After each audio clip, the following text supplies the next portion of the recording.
সারাদিনে এত ইস্যু হয় যে সবকিছু নিয়ে কথা কওয়া সম্ভব হয় না, কিন্তু এটা নিয়ে কথা কইতেই হবে।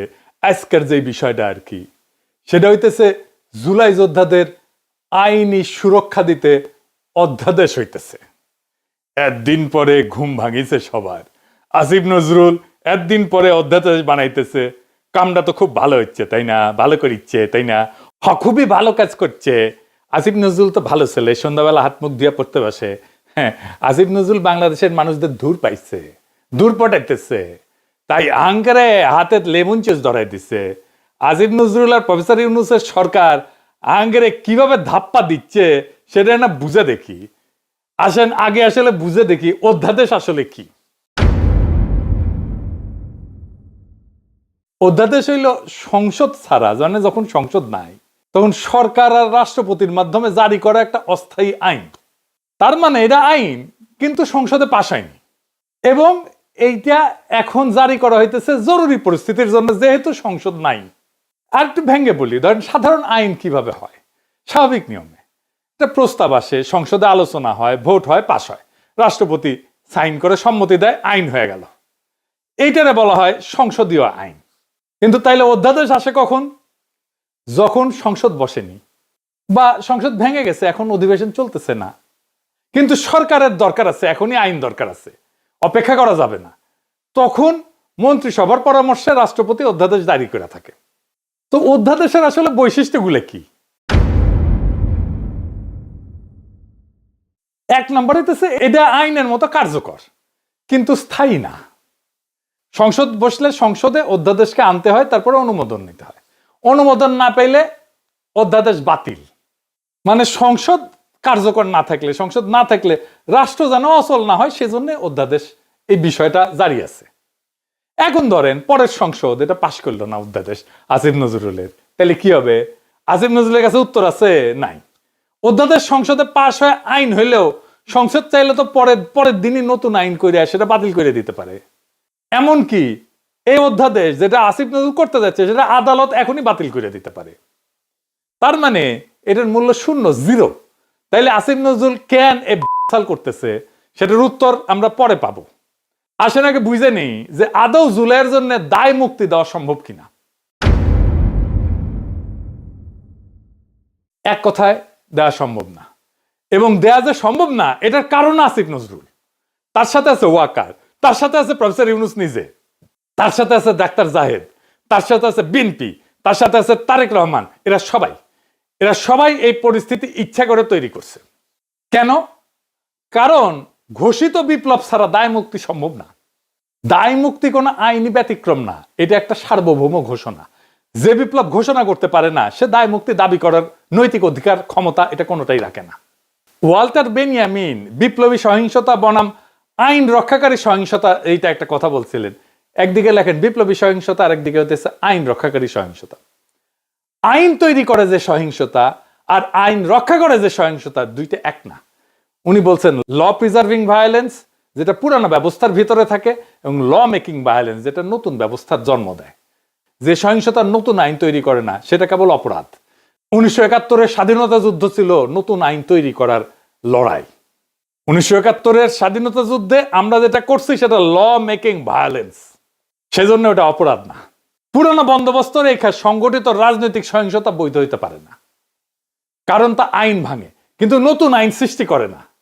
স্মিথ বলছেন সার্বভৌম সেই যে ব্যতিক্রম ঘোষণা করতে পারে। ওনার একটা বিখ্যাত সূত্র ছিল, উনি বলছেন, ইংরেজিতে কইছেন, বাংলা হইতেছে সার্বভৌম সেই যে ব্যতিক্রম ঘোষণা করতে পারে। বিপ্লব মানে নিয়ম স্থগিত করা, পুরনো বৈধতা বাতিল করা, নতুন বৈধতা ঘোষণা করা। যে বিপ্লব পুরনো সংবিধান, পুরনো আদালত, পুরনো নৈতিক মানদণ্ড চালু রাখে, সে আদতে সার্বভৌম না। সার্বভৌম না হইলে দায় মুক্তি দেওয়ার ক্ষমতা থাকে না, বরং নিজেই ভবিষ্যৎ বিচারের অধীন হয়ে পড়ে। হান্না আরেন্ট বলছিলেন যে সহিংসতা একটা নতুন রাজনৈতিক সূচনা করতে পারে না, উনি বলছেন ফাউন্ডিং মোমেন্ট, এটা তৈরি করতে পারে না, সে সহিংসতা নিজেই নিজের বিরুদ্ধে সাক্ষ্য দেয়। সেই কারণে নতুন রাষ্ট্র গঠন করা ছাড়া সহিংসতা বিপ্লব না, এটা অপরাধ। তিনজনের কথা বললাম।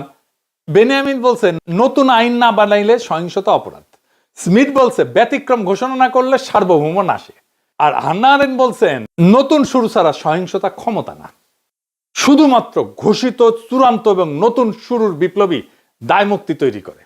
পুরানো বন্দোবস্ত রেখা চালানো সহিংসতা আইনগতভাবে না, তাত্ত্বিকভাবেও অবৈধ। আমরা জুলাই বিপ্লবের পরে নতুন আইন বানাইছি, নতুন সংবিধান বানাইছি, বানাই নাই। ডাক্তার জাহেদ তো জান লড়াই দিল জুলাইকে অভ্যুত্থান বলে প্রতিষ্ঠা করার জন্য।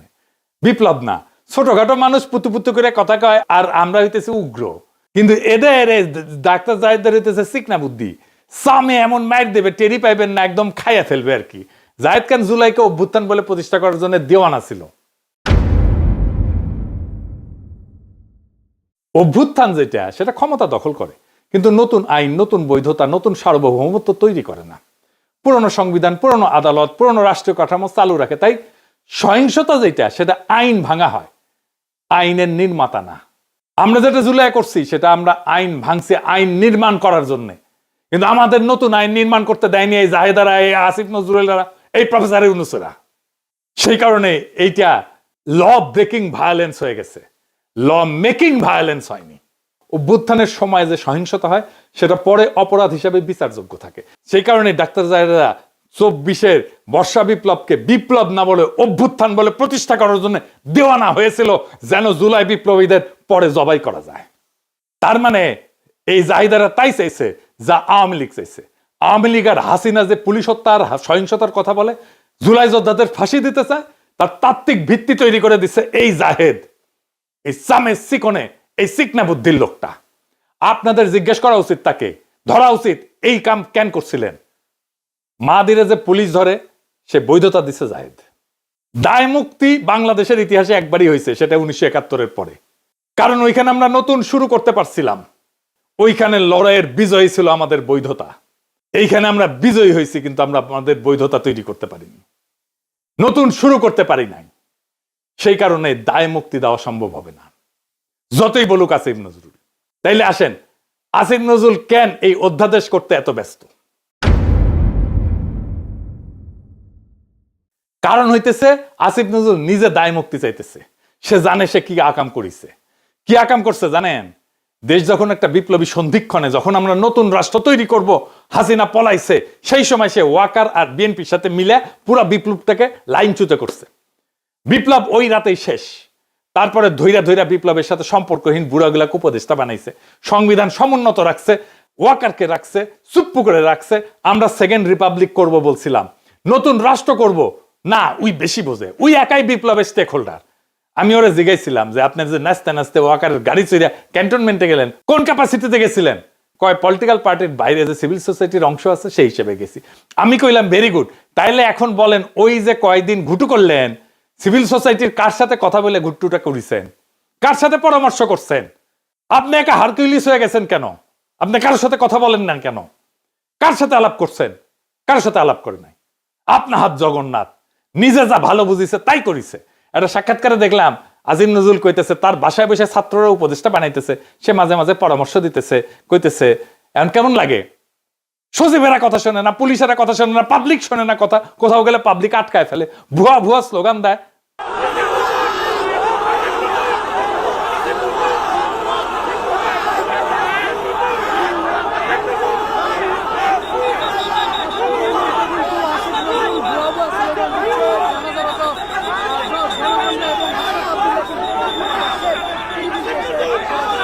খুব মজা না?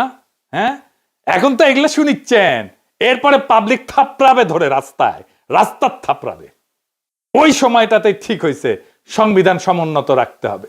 ওই যখন ঘুটু করে ইচ্ছে সংবিধান সমুন্নত রাখলে 2024-এর লড়াই, বিপ্লব, বিপ্লবী সহিংসতা সব অবৈধ হয়ে যায়। বৈধ হয় হাসিনার খুন করা, ছাত্রলীগের গুন্ডামি, পুলিশের গুলি, সব বৈধ হয়ে যায়। কারণ সরকারের বিরুদ্ধে বিদ্রোহ তারা নিয়ন্ত্রণ করতেছে। এই কাজ করছে আসিফ নজরুল, এই কাজ করছে জাহেদ, এই কাজ করছে বিএনপি, এই কাজ করছে তারেক রহমান, এই কাজ করছে প্রফেসর ইউনূস। নিজে আইনের লোক হইয়া আসিফ নজরুল ওই 3 দিনে ছাত্রদের সাথে বৈশা উপদেষ্টা পরিষদ বানাইতেছে, আর ওই প্রসেসের মধ্যে দিয়া ওই ছাত্রদেরই মৃত্যু পরোয়ানা লিখতেছে আসিফ নজরুল। এখন অধ্যাদেশ বানায় লেবেন চুজ ধরাই দিতেছে। এই অধ্যাদেশ বালটা করবে। 1975-এ যারা সোহরাওয়ার্দীর বডিগার্ডের ফুটা করেছিল, তাদের জন্য সংবিধানে ইনডেমনিটি দেওয়া হয়েছিল, কাম হয় নাই। 1975-এর ওই বিপ্লবী ঘটনার পরে যেই দল বিএনপি ক্ষমতা আসছে তারাই কর্নেল ফারুক, বজলুল হুদাকে, শাহরিয়ারকে তুলে দিচ্ছে আওয়ামী লীগের হাতে যেন ফাঁসি দিতে পারে আওয়ামী লীগ তাদের জেলে ভরে, রায় হয় নিম্ন আদালতে, আপিল চলতেছিল। খালেদা জিয়ার আমলে খালেদা জিয়ার সরকার এদের সবাইকে ছেড়ে দিতে পারত, আইনসঙ্গত ভাবে ছেড়ে দিতে পারত আপিল নিষ্পত্তি করে। কিভাবে জানেন? আসেন এটা বুঝে দেখি। আদালত রায় দিছিল ফায়ারিং স্কোয়াডে মৃত্যুদণ্ড। বাংলাদেশের সিভিল আদালতে ফায়ারিং স্কোয়াডে মৃত্যুদণ্ডের বিধানই নাই। রাষ্ট্র বা আদালত যদি এমন কোন পদ্ধতিতে মৃত্যুদণ্ড কার্যকর করে যেটা কোনো বিধানে নাই, আইনে নাই, যে পদ্ধতিটা আইনে লেখা নাই, তাহলে এটা টেকনিক্যাল ভুল বা কাগজপত্রের গলদ হিসাবে থাকে না। এইটা তখন সংবিধান ভাঙার বিষয় হয়ে যায়। কারণ বাংলাদেশের সংবিধান বলছে মানুষকে শাস্তি দিতে হইলে সেটা আইনের ভেতর থেকে দিতে হবে, আর্টিকেল 31। আর মানুষের জীবন কেড়ে নেওয়া যাবে শুধুমাত্র আইনসম্মত প্রক্রিয়ায়, আর্টিকেল 32। এই সীমা লঙ্ঘন করলে দুইটা কথা পরিষ্কারভাবে বলা যায়, মানে বিচারটা সংবিধানের চোখে বৈধ থাকে না। রাষ্ট্র নিজেই আইনের সীমা পাড়ায় গেছে, আইন যে ক্ষমতা দেয়নি সেই কাজ রাষ্ট্র করছে, এটা করতে পারে না। আইনের বাইরে যায় মৃত্যুদণ্ডের এমন কোন পদ্ধতিতে মৃত্যুদণ্ডের আদেশ দেওয়া মানে এটা শুধু ভুল না, এটা রাষ্ট্রের অবৈধ কাজ, আদালতের অবৈধ কাজ। খালেদা জিয়ার সরকার কিছুই করে নাই, আপিলের কাজ বন্ধ করে রাখিছিল। হাসিনা আইসা চামে সবাই ফাঁসি দিয়ে দিছে। এই হাসিনা পলানোর পরেও প্ল্যান ছিল এইটাই যে বিএনপি আর ওয়াকার চামে তুলে দিবে জুলাই বিপ্লবীদের আওয়ামী লীগের হাতে। বিএনপির প্ল্যান এখন প্রকাশ্য, তারা আওয়ামী লীগকে ফিরায় আনতে চায়। আমি বেনে বেনে করছি না, আমি প্রমাণ দিতেছি। দেখেন হিন্দু সম্প্রদায়কে দিয়ে কি বলানো হইতেছে। আমি কিন্তু আমার জন্মগতভাবে আমি বিএনপি ছিলাম, বুঝছেন। আমি মাও কমিশন আমলে বিএনপি কমিশনার মেম্বার ছিলাম 3 বার। এখন দেশে আসছি গঠন করে, কিন্তু এখন আমি মা বোনকে বলছি নিজের ইজ্জত যদি রক্ষা করতে চান আপনারা সবাই বিএনপি কে ভোট দিন। বিএনপি বলে কেউ অবহেলা করবেন না, কেন এখন আওয়ামী লীগ নেই। এটাই বলছি, যেটা আমাদের মাতৃ জন্মের কথা। মা বোনরা বলছে যে আওয়ামী লীগকে ভোট দিও, বিএনপি কে দিও না। কিন্তু এখন বর্তমান আমরা আছি এখন বিএনপির হাতে, আমাদের আওয়ামী লীগ নাই। তোমরা সবাই নিজের ইজ্জত যদি বাঁচাতে চাও, নিজের একটা মেয়ে যদি বড় হয় মা বাবার বয় থাকে, কিন্তু এখন বয় নেই। আর এখানে সবাই, এখানে আমাদের মা বাবা এরা সবাই, এদেরকে চিনেন। যদি দূরের মানুষ হতো তাহলে বয় ছিল, এরা দূরের মানুষ নেই, এখানে আমাদের দেশের মানুষ। কোনো যদি ক্ষতি হয়, কিছু হয়, আপনাদের ওদেরকে ডাকতে পারবেন। আমরা এখানের মানুষ সবাই, এখানে সবাই একজোট হয়ে 12 তারিখ ভোট দিবেন। সবাই ভোটের জন্য যাবেন, কিন্তু অনেকজন বলে বিএনপি কে ভোট দেবো না, যাবো না। না, এটা মনে করবেন না। বিএনপি কে দিলে মনে করবেন কোনোদিন আবার আওয়ামী লীগের হাতে যেতে পারবেন আপনারা। বিএনপি কে চান, কিন্তু অন্য দল দেখবেন, কিন্তু নিজের হাতে নিজে কপালে হাত মারবেন। এখানে বিএনপি ছাড়া আর কোনো উপায় আমাদের নাই। এখানে হিন্দু বা মুসলিম হোক, সবাই বিএনপি কে চান।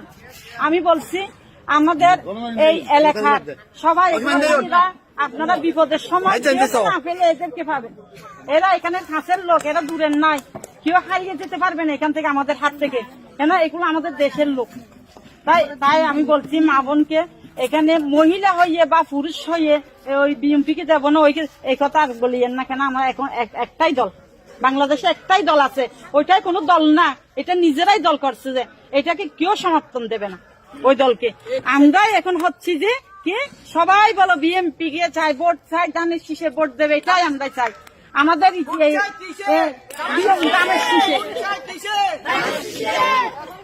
তো ধানের শীষ সবাই, আমি বলছি ধানের শীষে টিকিট দিলে আপনারা মনে মনে বলছেন যে ধানের শীষ কেন দেব, আগে তো আমরা আওয়ামী লীগ ছিলাম না, এখন আমরা আওয়ামী লীগ। ধানের শীষে আওয়ামী লীগ মনে করবেন কেন?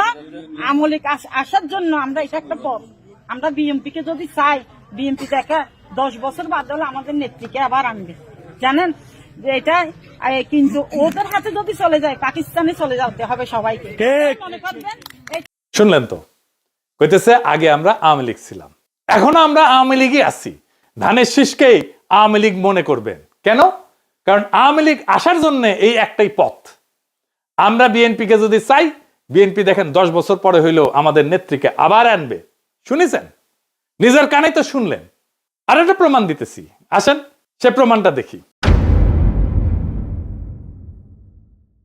এই যে সংসদ নির্বাচন হইতেছে, এখানে এমপি কে ভোট দেওয়া ছাড়া একটা গণভোট হবে। সে গণভোট হবে বিএনপি কিন্তু ঘরের মধ্যে এইগুলা স্বীকার করে এসেছে গণভোটে যে সমস্ত জিনিস থাকবে। এই গণভোটে হ্যাঁ বা না ভোট দিতে হবে। হ্যাঁ ভোট দিলে কি কি পাবেন? আপনি 12টা জিনিস পাবেন। 12টা কিভাবে আগামী রাষ্ট্র চলবে সেটা ঠিক করতে পারবেন। কি কি সেটা একটা একটা করে বুঝে দেখি, শুনেন মন দিয়া। আপনি কি এমন একটা বাংলাদেশ চান যেখানে তত্ত্বাবধায়ক সরকার, নির্বাচন কমিশন, সরকারি কর্ম কমিশন মানে যেটাকে পিএসসি বলা হয়, এটা গঠনে সরকারি দল এবং বিরোধী দল একত্রে কাজ করবে? সুন্দর কথা না? 2 নাম্বার, সরকারি দল ইচ্ছামতো সংবিধান সংশোধন করতে পারবে না। সুন্দর না কথাটা? 3 নাম্বার, সংবিধানের গুরুত্বপূর্ণ পরিবর্তনের ক্ষেত্রে গণভোটের বিধান চালু হবে। সুন্দর না? আমরা সবাই মিলে ভোট দিয়ে ঠিক করব। 4 নাম্বার, বিরোধী দল থেকে ডেপুটি স্পিকার এবং গুরুত্বপূর্ণ সংসদীয় কমিটি সমূহের সভাপতি নির্বাচিত হবেন বিরোধী দল থেকে। সুন্দর না? যত মেয়াদী হোক কেউ সর্বোচ্চ 10 বছরের বেশি প্রধানমন্ত্রী থাকতে পারবে না। সংসদের নারীর প্রতিনিধিত্ব পর্যায়ক্রমে বাড়বে। ক্ষমতার ভারসাম্য প্রতিষ্ঠার জন্য পার্লামেন্টে একটা উচ্চ কক্ষ গঠিত হবে। দেশের বিচার ব্যবস্থা স্বাধীনভাবে কাজ করবে। সুন্দর কথা না? আপনার মৌলিক অধিকারের সংখ্যা বাড়বে। কি রকম একটা মৌলিক অধিকার হইতেছে ইন্টারনেট সেবা কখনো বন্ধ করা যাবে না, এটাকে মৌলিক অধিকার হিসেবে ঘোষণা দিবে। তার হাসিনা এটা বন্ধ করে দিছিল। দণ্ডপ্রাপ্ত অপরাধীকে রাষ্ট্রপতি ইচ্ছা মতো ক্ষমা করতে পারবে না। ফাঁসি দিলেও তো ক্ষমা করে দেয়, জেল দিলেও ক্ষমা করে দেয়। রাষ্ট্রপতি এবং প্রধানমন্ত্রী ক্ষমতার মধ্যে ভারসাম্য থাকবে। রাষ্ট্রভাষা বাংলার মর্যাদার পাশাপাশি অন্যান্য জাতিগোষ্ঠীর ভাষাও সাংবিধানিকভাবে স্বীকৃতি হবে। সব সুন্দর কথা না? 12টা কথা। হ্যাঁ ভোট দিলে সবগুলো পাবেন, এই যতগুলো আছে সবগুলো। না ভোট দিলে কিছুই পাবেন। কিন্তু বিএনপি কি বলতেছে দেখেন, বিএনপি কি বলতেছে, জনগণকে কি বলতেছে শোনেন, নিজের কানে শোনেন। এখানে আরেকটা ব্যালট হবে হা এবং না। আপনারা একটু গণভোট হয়েছেন না? এটা গণভোট হবে হা এবং না। যদি আপনারা যারা আওয়ামী লীগ করেন, যারা অন্যান্য দল করেন, তাদের জ্ঞাতার্থে সুবিধার্থে আমি জানাচ্ছি, যদি হা জয়যুক্ত হয় কোনো ক্রমে, সারা দেশে যদি হা জয়যুক্ত করা মানে ভোটে জয়যুক্ত হয়, তাহলে এদেশের স্বাধীনতার পরে 72-এ যে একটা সংবিধান ছিল, শেখ মুজিবুর সাহেব করেছিল, ডক্টর কামালের হাতে লেখা, এই সংবিধান টোটাল ডাউমিট করে দেবো, মানে মুছে ফেলবো। স্বাধীনতার যে আছে 71 সালে যে যুদ্ধটা হয়েছিল, এই যুদ্ধটা 71 সালের কোন ঘটনায় বাংলাদেশে আর থাকবে না। আপনার ইয়ের মধ্যে যে সংস্কার করতে চাইতেছে, যে সংস্কারের জন্য হানা বুট হইতেছে, এদের মধ্যে লেখা আছে 71 সালকে বাদ দিয়ে 24-এ যে ইটা হয়েছে, গণঅভ্যুত্থানটা হয়েছে, 71 জায়গাটা নিবে 24 সাল। কেন নিবে? এটা একটা কারণ আছে, জামাত ইসলামের একটা কারণ আছে। জামাত ইসলাম 71 সালে দেশের স্বাধীনতা চায় না, এদেশে বাংলাদেশের স্বাধীন হোক, বাংলাদেশ স্বাধীন হোক, জামাত ইসলাম কিন্তু এটা চাই নাই। যারা আওয়ামী লীগ করেন তারা একটু খেয়াল করে শোনেন। যদি হা জয়যুক্ত হয় তাহলে আওয়ামী লীগ কিন্তু এখন মানে কি জানি প্রজ্ঞাপনের মাধ্যমে আপনার স্থগিত হয়েছে, আওয়ামী লীগ নির্বাচনে অংশগ্রহণ করতে পারবে না। যদি হা জয়যুক্ত হয় তাহলে আওয়ামী লীগ একবারে আর কোনো মিটিং টিটিং হবে না, মিটিং টিটিং সংসদে কোথাও উঠবে না। ওই হার মধ্যে এই লেখা আছে আওয়ামী লীগ নিষিদ্ধ। এই যে 24 সালে গণহত্যার জন্য আওয়ামী লীগ কিন্তু নিষিদ্ধ হয়ে যাবে আপনাদের ভোটেই। যদি হাতের ভোট দেন, হাতে ভোট দিলে আপনার 16 ডিসেম্বর থাকবে না, 26 মার্চ থাকবে না। আপনার 71 সালের যে যুদ্ধ করতে মা বোনেরা ইজ্জত দিচ্ছে, 30 লক্ষ মা বোনের ইজ্জত দিচ্ছে, এটা থাকবে না। অর্থাৎ আপনারা যারা আওয়ামী লীগ করেন দয়া করে আপনারা না ভোটের জন্য হলো আওয়ামী লীগের তো আমরা আসলে বিএনপি হইতে উদারপন্থী রাজনৈতিক দল, আমরা বিএনপি চাচ্ছি সকল দল মিলে একটা দেশে নির্বাচন হোক, সকল এবার না হোক সামনে যেন সকল দল একটা নির্বাচন অংশগ্রহণ, 5 বছর পরে যেন সকল দল নির্বাচন অংশগ্রহণ করতে পারে। আপনারা আপনাদের যারা আওয়ামী লীগ করেন আপনাদের দল রক্ষা করার জন্য আপনাদের কেন্দ্রে যাইতে হবে, ঠিক আছে? আপনাদের কেন্দ্রে যাইতে হবে, আপনাদের দল রক্ষা করার জন্য, না ভোট দেওয়ার জন্য হইলে সার্বভৌমত্ব দেশ রক্ষা করার জন্য 71-কে ফিরিয়ে, মানে 71 যেভাবে আছে স্বাধীনতার যুদ্ধটার ইতিহাস আছে, এই ইতিহাসটা রক্ষার জন্য হইলেও যারা না ভোট দিবেন, যারা আওয়ামী লীগ করেন আপনাদের কেন্দ্রে অবশ্যই যেতে হবে। কেন্দ্রে যদি আপনারা আপনাদের দলকে রক্ষা করতে যান, যেহেতু এবার আপনাদের নাই কোন নমিনেশনের, আওয়ামী লীগের কোন প্রার্থী নাই, দয়া করে সেক্ষেত্রে আপনাদের কাছে আমাদের অনুরোধ, যারা আওয়ামী লীগ করেন বিএনপির তো আপনারা ভোট আমাদের দিবেনই, ঠিক আছে, যারা বিএনপি করে ওরা তো আমাদের ভোট দিবেন। না ভোট দেওয়ার জন্য যারা কেন্দ্রে যাবেন, আপনাদেরকে যেতেই হবে, আপনাদের অস্তিত্ব রক্ষার জন্য, আওয়ামী লীগ রক্ষার জন্য হলেও আপনাদের কেন্দ্রে যেতে হবে। শুনেছেন? তার মানে বিএনপির ঘুরে ফিরে আওয়ামী লীগকে ফিরে আনতেই চায়। তারা অনেক আগে থেকে বলতেছে কিন্তু আওয়ামী লীগ নির্বাচনে আসুক। শুনেন। তবে আওয়ামী লীগের প্রধান প্রতিদ্বন্দ্বী বিএনপি চায় দলটি নির্বাচনে আসুক, নির্বাচনটি হোক অংশগ্রহণমূলক। আমরা আশা করব যে এই নির্বাচনটি পার্টিসিপেটরি হবে, সকলের জন্যই দ্বার উন্মুক্ত, জনগণ যাদেরকে সুযোগ দেবে তারাই দায়িত্ব পাবে। আমরা কামনা করি প্রত্যেক রাজনৈতিক দল এই নির্বাচনে অংশগ্রহণ করুক, কাউকে বাদ দেওয়ার হলে জনগণই বাদ দিয়ে দেবে। যখন জনগণের বিরূপ প্রতিক্রিয়া হয়েছে তখন বলে এইবার না আসুক, বিএনপি ক্ষমতা আসলে আওয়ামী লীগ ফিরবে, পরের বার ফিরবে। বুঝিস? ঐক্যমত কমিশনে আইসা বলে আমরা